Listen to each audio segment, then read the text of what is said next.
अस्सलामु अलैकुम वरहमतुल्लाहि वबरकातुहू। आवाम की गलतफ़हमियाँ। आज की इस किस्त में हम आपको बताएंगे मस्जिद से मुताल्लिक़ चंद बातें, और चंद बातें शुरू होंगी आज रोज़े से मुताल्लिक़, फिर इंशाअल्लाह अगली क्लिप में रोज़ों के मुताल्लिक़ कुछ बातें होंगी और कुछ और। आज की इस क्लिप में जो सबसे पहली बात है वो ये कि बाज़ औरतों में ये देखा गया कि वो ये मन्नत मांगती हैं कि अगर हमारा ये काम पूरा हो जाए तो हम अल्लाह को जाकर सलाम करेंगी, और फिर वो मस्जिद में जाकर सलाम करके आती हैं। ये कुछ इलाक़ों में रिवाज पाया जाता है। तो याद रखें, औरतों को मस्जिद में आने से रोका गया, बल्कि घर से बाहर निकलने से रोका गया। मस्जिद के तो मसले ही अलग है। तो वो जब नमाज़ पढ़ने मस्जिद नहीं आती हैं तो सलाम करने के लिए आना क्या ज़रूरी है, और ये महज रस्म है, ऐसा नहीं है। अगर आपको मन्नत मांगनी है तो आप यूँ मन्नत माने, अल्लाह मेरा ये काम हो गया तो मैं नफिल नमाज़ पढ़ लूँगी वगैरह, इस तरह से आप, या कोई नफली सदका कर दूँगी, इस तरह की आप मन्नत करें। ये दुरुस्त नहीं है कि मस्जिद में सलाम करने के लिए जाएँ, और अल्लाह ताला को सलाम करने के लिए मस्जिद नहीं जाना, बल्कि अल्लाह का सलाम यह है कि आप अल्लाह के हुज़ूर सजदे में अपने घर पे गिर जाएँ, यानी नफिल नमाज़ पढ़ लें। और बाज़ इलाक़ों में ये चीज़ भी देखी गई, ख़ास तौर पर ये अब भी बहुत ज़्यादा राइज है, बहुत ज़्यादा इलाक़ों में, बाज़ में नहीं, बहुत ज़्यादा इलाक़ों में शादी के मौक़ों पर मस्जिद की ताक बढ़ी जाती है। वहाँ पर औरतें आती हैं और वहाँ तो इतनी बेपर्दगी होती है और बेहयाई होती है कि अल्लाह की पनाह। और मस्जिद की कमेटी वाले उसमें रोकते नहीं हैं। शायद बेचारों को ये डर हो कि चंदा नहीं मिलेगा, लेकिन ये गुनाह की बात है कि उन्हें इस वजह से ना रोका जाए। बहरहाल उनकी ज़िम्मेदारी, उन्हें तो डंके की चोट पर इस तरह से रोकना चाहिए था कि उन्हें मस्जिद में ना आने देना चाहिए। लेकिन वो बैठे होते हैं, देखते रहते हैं। औरतें आती हैं मस्जिद में, नौजवान लड़कियां होती हैं, बेपर्दा होती हैं, और ख़ास तौर पर वो भी आती है जिसकी शादी होती है, और मस्जिद में एक ताक भरी जाती है। पता नहीं क्या रस्म है, वो बिल्कुल ऐसा लगता है मानो कि मस्जिद ना होकर आज ये मंदिर हो। इतनी देर के लिए जो वो प्रोसेस सारा वहाँ पर होता है, ताक में एक चिराग जलाया जाता है, कुछ मिठाई रखी जाती है, और वहाँ बताशे और वो गोले, मीठे मीठे जिसे गुलगुले बोलते हैं बाज़ इलाके में, वो बना कर रख जाती हैं, मीठे पकोड़े, और वो मस्जिद में ताक में रखे रखे सड़ते रहते हैं। उसमें चींटियाँ खाती हैं, गंदगी फैलती है। तो ये बहुत ही बुरी बात है।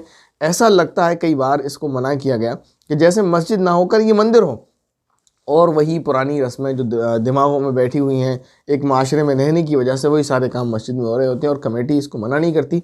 इसकी पूरी पूरी जिम्मेदार कमेटी भी है। और ये जो हमारी बहनें अनजाने में कर रही हैं या उनके घर वाले इस तरह का काम करवा रहे हैं, याद रखें ये बहुत ही बड़ा गुनाह है कि इसमें एक तो बेहयाई होती है कि नौजवान बेटी घर से मस्जिद तक जाती है बेपर्दा होकर, फिर वहाँ जाकर मस्जिद में गंद फैला कर आती है, वो अलग है। तो ये काम नहीं होना चाहिए।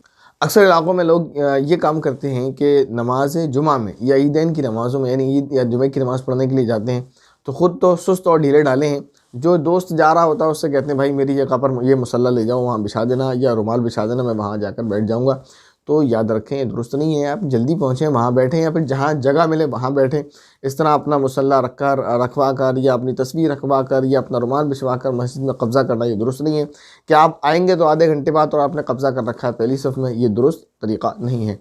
आप पहले पहुँचें तो पहली सफ़ में जाएं, वरना अगर आप पहले नहीं पहुँच रहे हैं तो आप जब पहुँचें और जहाँ जगह मिले वहाँ आप जाकर बैठें। इस तरह सफ़ों में कब्ज़ा करना ये बिल्कुल भी दुरुस्त नहीं है। मस्जिद में इस तरह से इजारादारी चलाना दुरुस्त बात नहीं है, गुनाह की बात है। आजकल लोग जो मसाजिद को जो है तामीर कर रहे हैं, वो बिल्कुल शुतरे बेमहार की तरह, यानी बेलगाम ऊँट की तरह, कि जो समझ में आ रहा है, जिसके जो कमेटी बन रही है वो अपना ही लुक मस्जिद में देना चाहती है। जो कमेटी बन रही है उसकी अपने डिज़ाइन पर मस्जिद बनती है। मस्जिद के पैसे को, जो आवाम का पैसा है, फिर वो मस्जिद का पैसा है, उसको ऐसा बर्बाद किया जा रहा है कि जिसकी कोई परवाह ही नहीं। एक कमेटी आती है, उसको मस्जिद का सफ़ेद रंग अच्छा नहीं लगता, वो हरा करा देती है। दूसरी कमेटी आती है, उसको हरा अच्छा नहीं लगता, वो सफ़ेद करा देती है। तो इस तरह बिला वजह जो है कलर करवाने में जो है मस्जिद का पैसा बर्बाद करना। इसी तरह तामीर का जो मस्जिद में जो लुक है वो चेंज करा देना, कि किसी को वज़ू खाना कहीं अच्छा लग रहा है, उसने बना दिया, उसको नहीं समझ में आया, उसने तोड़ा फिर दोबारा बना दिया, और या उसने मस्जिद का गेट कहीं और निकाल दिया। इस तरह से जो नई नई कमेटियाँ आ रही हैं, चेंज हो रही हैं, वो मस्जिद में अपने अपने दिमाग से काम करती हैं। जहाँ कमेटियाँ बदलती रहती हैं, ये उस जगह की बात है। कमेटी बदलती है तो वो पुरानी कमेटी की निशानी नहीं छोड़ना चाहती। मानो कि मस्जिद ना होकर एक खेल गाह हो गई है, और वहाँ कंपटीशन चल रहा है कि कौन नक्शा अच्छा बना कर देगा। ये उन मस्जिदों का हाल है जहाँ कमेटी आए दिन साल भर में, 1.5 साल में बदलती रहती है। वो यही काम करते हैं कि पुरानी कमेटी को जलील करने के लिए, कि उन्होंने कोई ढंग का काम नहीं किया था, उन्होंने जो तामीर की वो अच्छी नहीं थी, वो नक्शा अच्छा नहीं था, उसको चेंज कराते रहते हैं, और हम जो करेंगे वो अच्छा होगा। एक तो ये गलती है। और जहाँ कमेटियाँ नहीं बदलती रहती हैं, मुसलसल एक कमेटी रहती है, या आम कभी कभी बदलती है या नहीं बदलती है, वहाँ का ये हाल है कि वो लोग मस्जिद को तामीर कराते हैं। बहुत सारे लोग हैं जो इखलास और लिल्लाहियत के साथ काम कर रहे हैं, इसमें कोई दो राय नहीं है। लेकिन बाज़ लोग महज दिखावे के लिए कि हम जो काम करें वो लोग देखें। अगर अपनी जहाँ कमेटी बदलती है वहाँ तो अपने कमेटी के लोगों से जो है कंपेयर किया जाता है अपने काम को। जहाँ कमेटी नहीं बदलती है वहाँ कंपटीशन दूसरी मस्जिद से होता है, अपने महल्ले की दूसरी मस्जिद से, या फिर अगर अपने महल्ले में कोई मस्जिद ना हो तो फिर दूसरे महल्ले की मस्जिद से कंपटीशन होता है कि हमें उससे अच्छी मस्जिद बना के देनी है, चाहे उसमें पैसा कितना ही खर्च हो जाए। और उसमें ज़ेब व ज़ीनत के लिए तमाम पैसा खर्च किया जाता है, और उसमें नीयत सिर्फ ये होती है कि लोग ये जानें कि ये मस्जिद फ़लाँ महल्ले वालों की है। ये कह कर मस्जिद बनवाई जाती है कि मस्जिद ऐसी हो कि लोग देखें। और कमेटी की नीयत ये होती है कि लोग ये देखें कि ये फ़लाँ हाजी साहब के ज़ेर सदारत ये मस्जिद बनवाई गई है, जब वो कमेटी में थे, जब कमेटी में ये अफराद थे तब ये मस्जिद बनवाई गई। तो ऐसा काम नहीं करना चाहिए। कमेटी के जो हजरात हैं ये अपने ऊपर बहुत बड़ी जिम्मेदारी लिए हुए हैं। इन्हें अल्लाह ताला के यहाँ एक एक पैसे का हिसाब देना पड़ेगा कि इन्होंने आवाम से लिया हुआ चंदा, मस्जिद की जो पैसा था, मस्जिद की जो प्रॉपर्टी थी, उसको किस तरह से इन्होंने सर्व किया यानी खर्च किया या बर्बाद कर दिया, इसका हिसाब देना पड़ेगा। मस्जिद में नक्शो निगार बनवाने की ज़रूरत नहीं है। लोग उसको इतना सजाते हैं, ज़ेब व ज़ीनत करते हैं और नक्शो निगार करते हैं। और अब तो जो है जैसा काम पहले यहूद व नसारा का होता था और इबादत गाहों को सजाना उनका फ़ैल समझा जाता था, कहा जाता था, आज मस्जिदों में वही काम हो रहा है। सिर्फ नकल और एक दूसरे से कंपटीशन हो रहा है मस्जिदों में कि तुम जितनी सजाओगे हम उससे ज़्यादा सजाएंगे। याद रखें, मस्जिद को तामीर करना, उसको अच्छा और मजबूत और ख़ूबसूरत बनाना अगरचे जायज़ है, लेकिन उसमें बिला वजह नक्शो निगार करना, बिला वजह की ज़ीनत के सामान उसमें बढ़ाना, याद रखें अगर आप ये मस्जिद के पैसे से करते हैं तो बिल्कुल जायज़ नहीं है। अगर आप मस्जिद में ज़ेब व ज़ीनत और नक्शो निगार करते हैं तो ये अपने जितना पैसा आपने उसमें मस्जिद के फ़ंड से लगा दिया, उसमें आपको उतना ही पैसा अपनी जेब से देना पड़ेगा, वरना कल क़यामत के दिन हिसाब देना पड़ेगा कि बिला ज़रूरत आपने ये काम क्यों किया जिसकी ज़रूरत नहीं थी। जहाँ ज़रूरत है, यकीनन हमारी मस्जिदें हैं तो उनको ऐसा भी ना छोड़ा जाए कि आप ये कहें कि उस दौर में मस्जिदें छप्पर की हुआ करती थी और लकड़ी की, तो ऐसे छोड़ दिया जाए, या फिर जो है मस्जिद की दीवार खड़ी कर दी और बिला प्लास्टर के छोड़ दी जाए, जब हमारे घरों में टाइल्स हैं, पत्थर हैं, हर चीज़ है। तो वो सारी ज़रूरत की चीज़ें या वो सारी खूबसूरती की चीज़ें जो हमारे घरों के लिए समझी जाती हैं, इससे घर हमें अच्छा लगता है, दिल को भाता है। ऐसी मस्जिद भी इतनी कम अज़ कम होना चाहिए कि वो आज के माशरे के हिसाब से ऐसा ना लगे कि लोग देखें, कोई कौम देखे कि ये अपनी मस्जिदों को कैसा रखते हैं, अपनी इबादत गाहों को भी कैसा रखते हैं, तो वो कोई वीराना घर और उकताहट का घर महसूस ना हो। उसे उसमें खूबसूरती और जो है मजबूती यकीनन होनी चाहिए, लेकिन इसका मतलब ये नहीं है कि उसमें फ़िजूल नक्शो निगार जैसे कि आजकल लोग कर रहे हैं करवाया जाए। लोग तो कुरान करीम की आयतें मस्जिद पर लिखवा दे रहे हैं कि मस्जिद के महराब पर फ़लाँ आयत और फ़लाँ जगह पर फ़लाँ आयत।